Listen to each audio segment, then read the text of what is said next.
Olá, a paz do Senhor Jesus, queridos telespectadores do programa Movimento Pentecostal e da TV CPAD. Hoje nós temos a honra e o prazer de entrevistar, um dia após a sua diplomação aqui em Brasília, o novo presidente da República, Vossa Excelência Jair Messias Bolsonaro. Senhor presidente, é uma honra tê-lo no nosso programa e sermos recebidos pelo senhor aqui em um dos espaços do Centro Cultural Banco do Brasil, onde está sendo realizada a transição. Eu agradeço esse momento. O Brasil se encontra numa tremenda crise ética, moral e econômica. Os desafios são muitos, em grande parte depende do parlamento brasileiro para nós buscarmos soluções, mas é um desafio. Nós não poderíamos, é o entendimento de grande parte dos que votaram em mim, é continuar com a esquerda no poder. O destino nós bem sabemos onde nós chegaríamos. Então é desafiador, mas eu acredito no povo brasileiro, sou cristão, acredito em Deus e Ele nos ajudará a vencer a todos esses obstáculos, tenho certeza. Amém.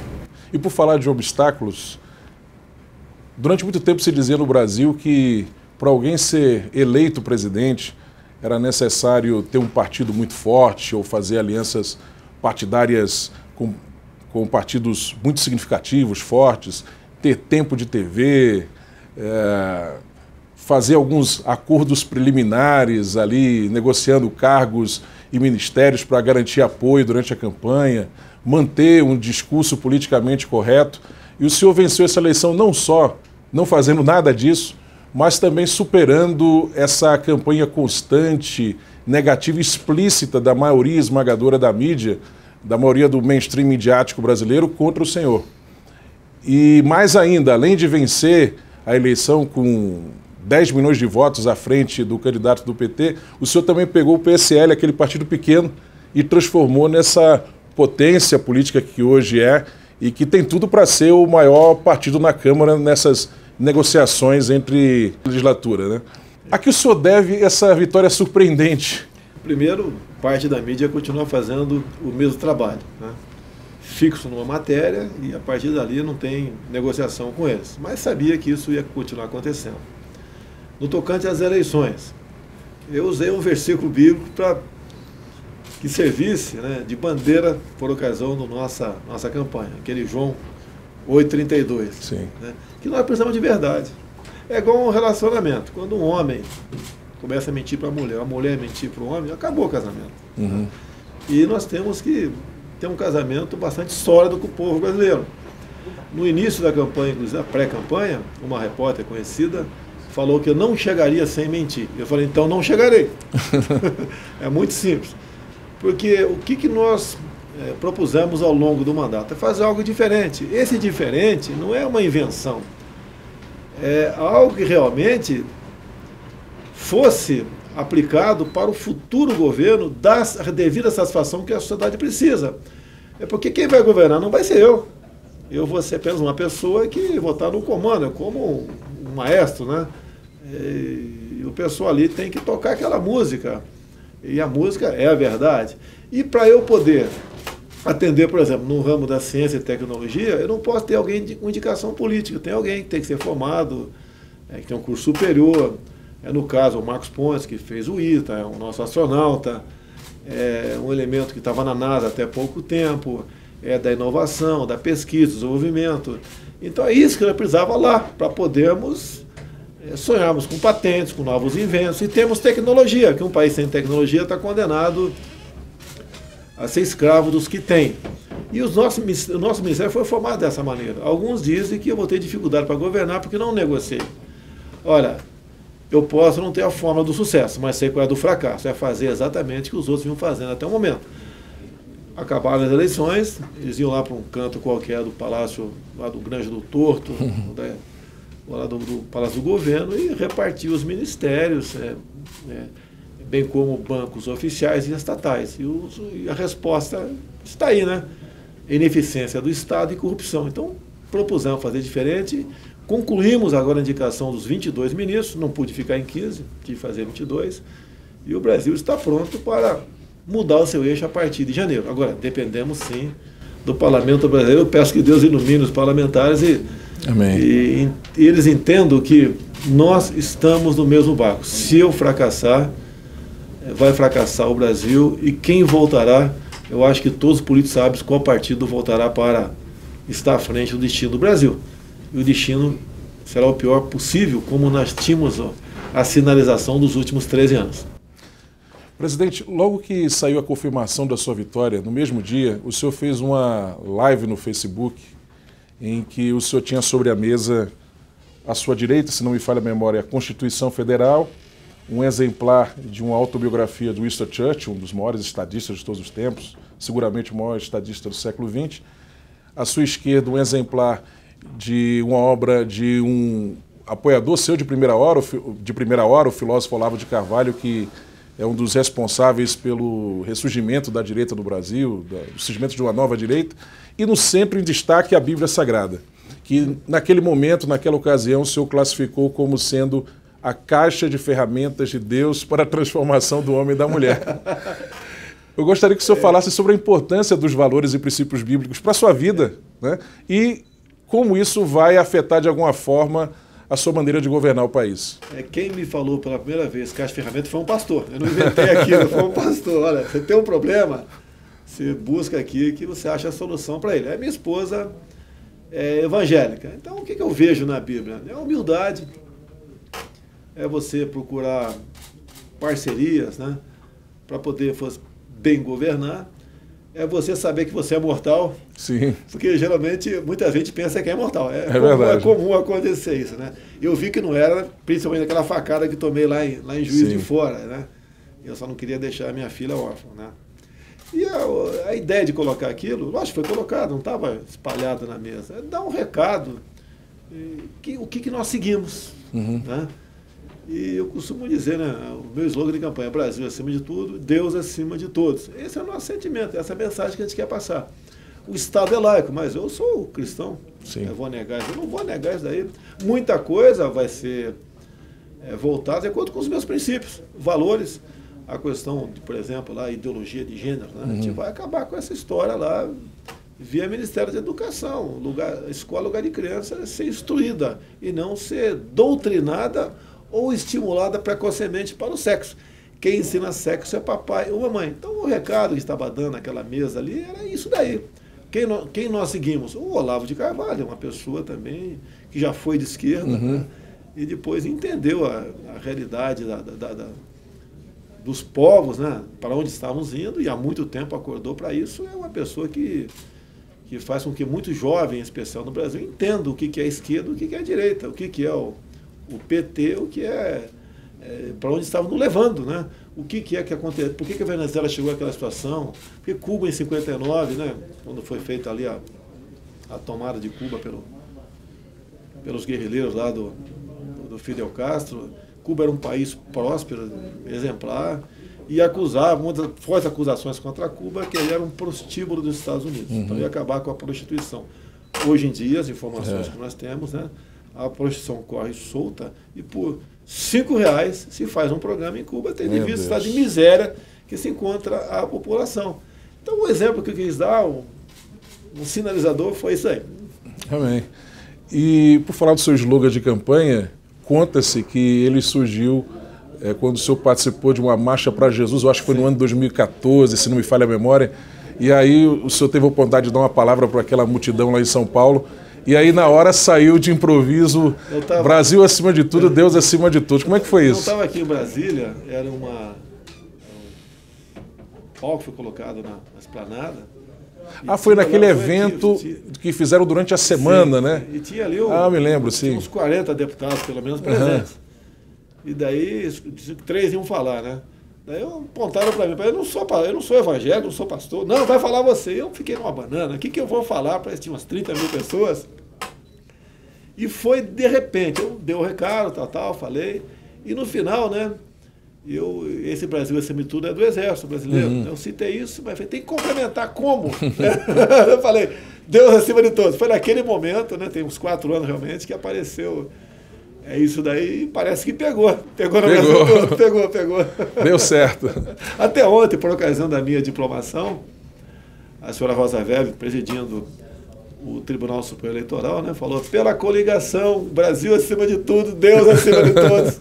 E uma coisa bacana aconteceu, né? A minha esposa é batista, é da Igreja Atitude, lá do Recreio, e o Josué Valandro, que é o pastor, então ele veio conosco para cá, e eu pedi para a ministra que ele fizesse uma oração antes de começar o evento da diplomação. Ele fez a oração, palavras maravilhosas, calou fundo o coração de muita gente, e alguns colegas meus falaram que muitas autoridades se emocionaram com a palavra dele naquele momento. Porque o que está em jogo, né, não é o meu destino, é de todos nós. Sim, sim. Eu apenas, quando eu discursei, né, eu falei que lá no evento em si, eu agradeci a Deus por estar vivo, que realmente é um milagre, e também agradeci a Deus pela missão. E sei que Ele estará do nosso lado em todos os momentos difíceis, né? Em todos os obstáculos para serem transpostos, estará do nosso lado também. Então, eu comecei meu discurso dessa maneira. Então, eu sou cristão, sou católico, e acredito que a gente tem que demonstrar a nossa fé, né?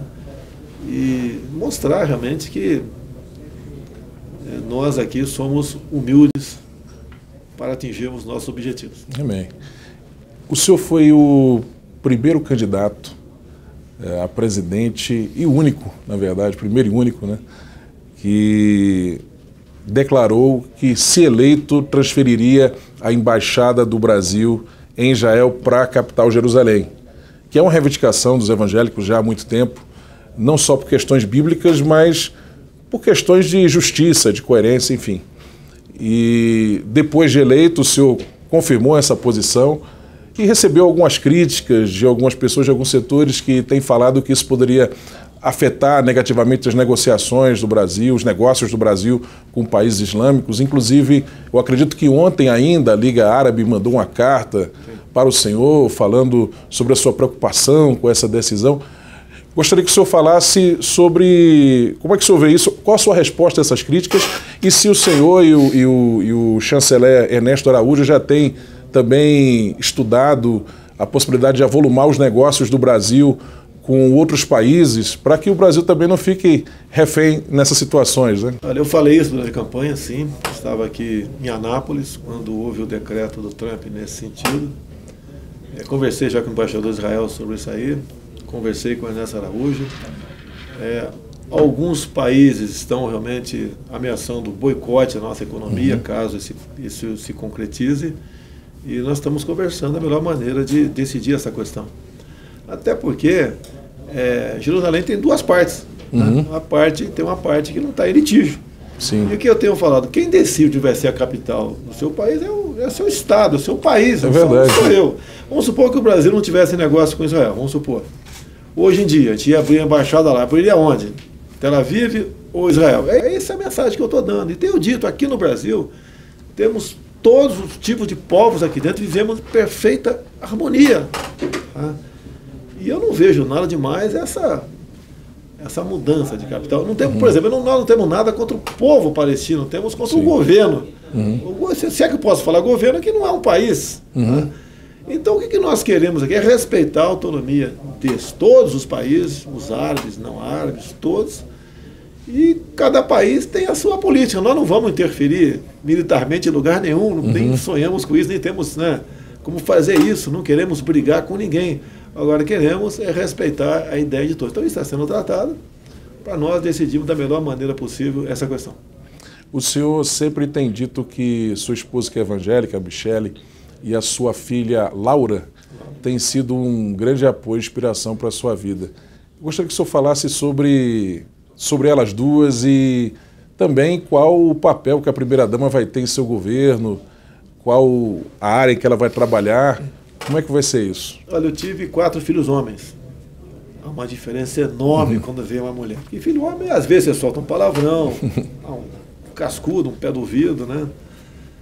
Joga um futebol. Com a filha é diferente. Ela realmente amoleceu meu coração. Então, Não é porque é a última, não, né? A caçula. É porque é menina, é diferente. E ela está comigo em Brasília, eu estou muito feliz aí com a vinda dela. Quanto a Michelle, ela já tinha um trabalho desenvolvido, muito desenvolvido, agora em especial na igreja lá da Atitude.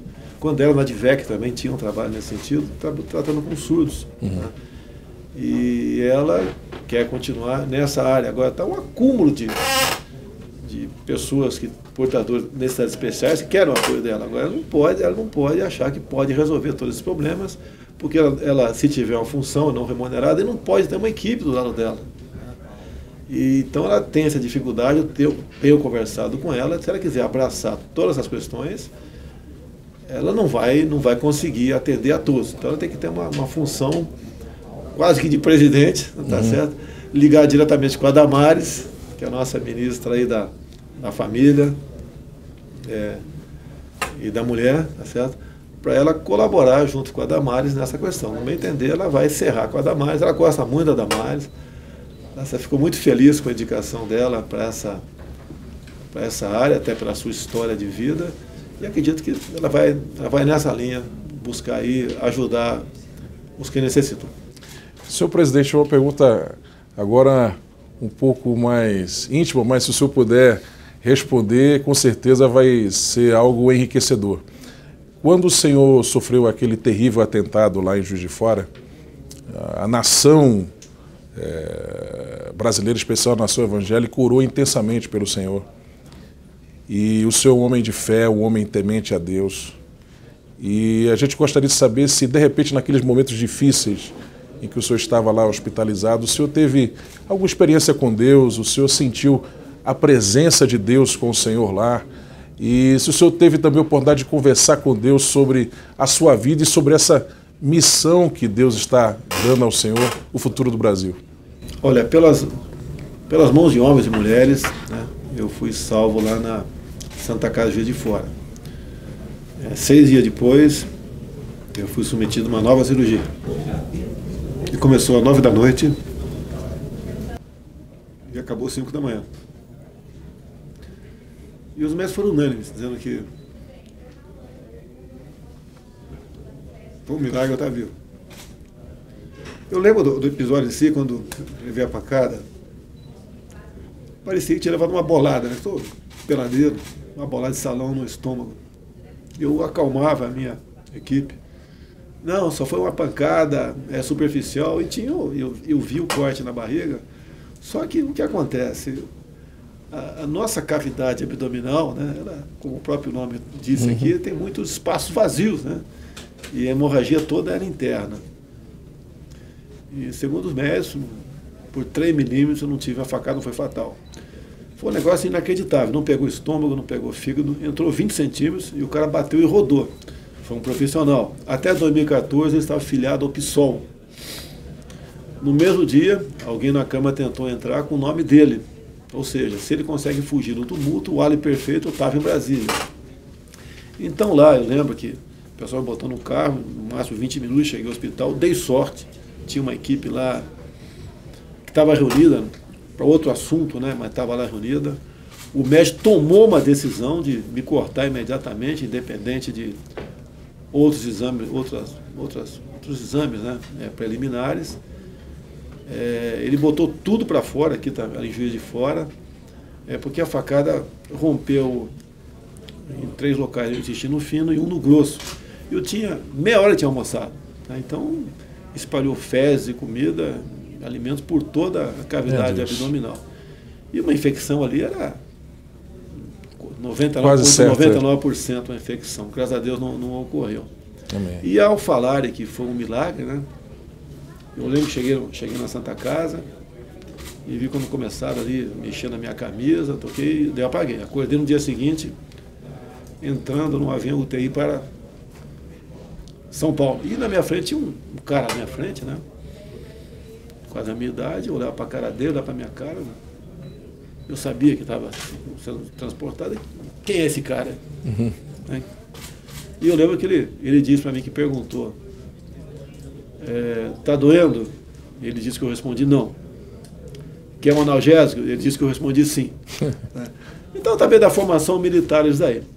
E depois dessa segunda cirurgia, né, logicamente, no meio do caminho, eu só pedi a Deus que minha filha não fosse órfã. E às vezes eu olho para a cara dela em casa e fico pensando ela sem a figura do pai dentro de casa. Então, obviamente, você tem uma experiência com Deus.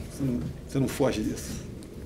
Porque, afinal de contas, de onde nós viemos? De onde nós iremos? Okay? É verdade. E...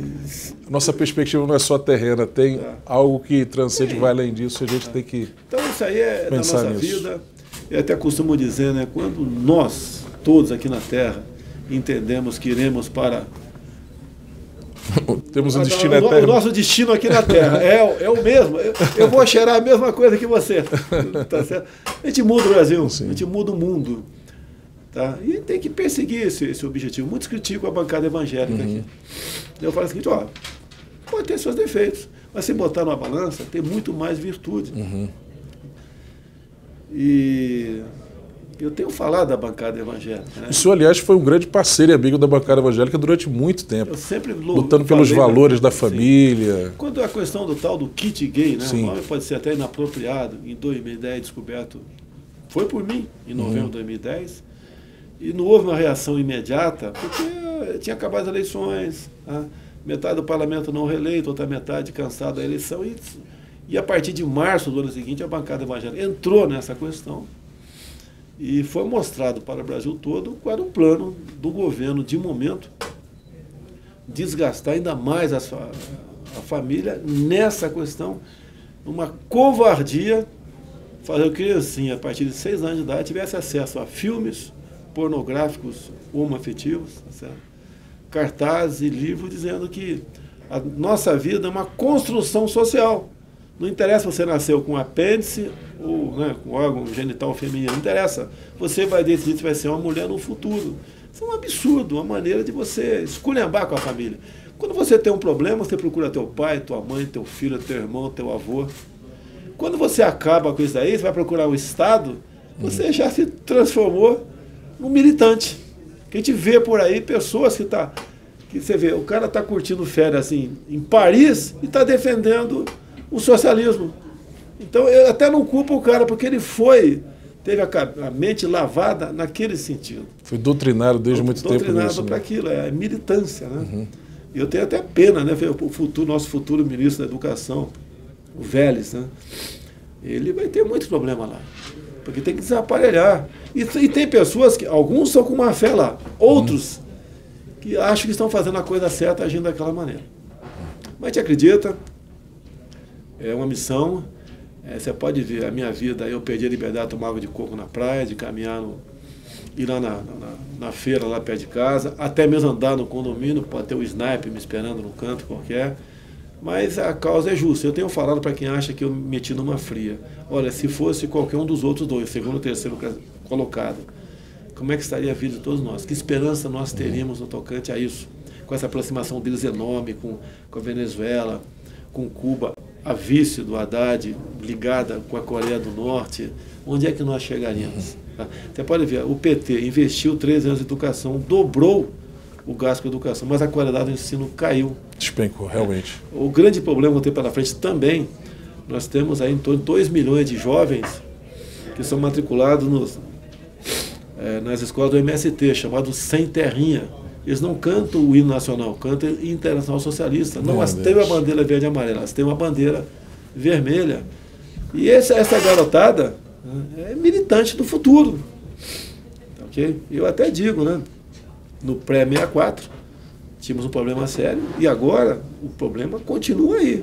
Esse pessoal todo está aí aguardando um momento de fraquejo nosso para vir com tudo para cima da gente. Mas acredito em Deus, vamos sair dessa. E espero, se Deus quiser, em 2022 dizer que nós mudamos, sim, começamos a mudar o Brasil. Amém. O senhor prometeu que, se eleito, iria trazer a tecnologia de irrigação lá do deserto de Israel para o Brasil. O senhor pretende fazer isso nos primeiros anos, primeiro, segundo ano? E que outras medidas o senhor tem para abençoar o Nordeste brasileiro? Eu tenho contato direto com o embaixador de Israel. Ele, inclusive, está doando 2 máquinas de fazer água, né? Tamanho de uma geladeira. Cada máquina faz 5 mil litros de água por dia. E é energia elétrica. Ele falou que o consumo é pequeno. Então você pode, essa tecnologia, né? com energia solar, começar a botar lá no Nordeste. E digo mais, o brasileiro é criativo. Ele vai olhar esse trem aí e vai falar, vou fazer um melhor, mais barato para fazer mais água. Tenho certeza disso, tá certo? Ninguém vai roubar a tecnologia do israelense, não.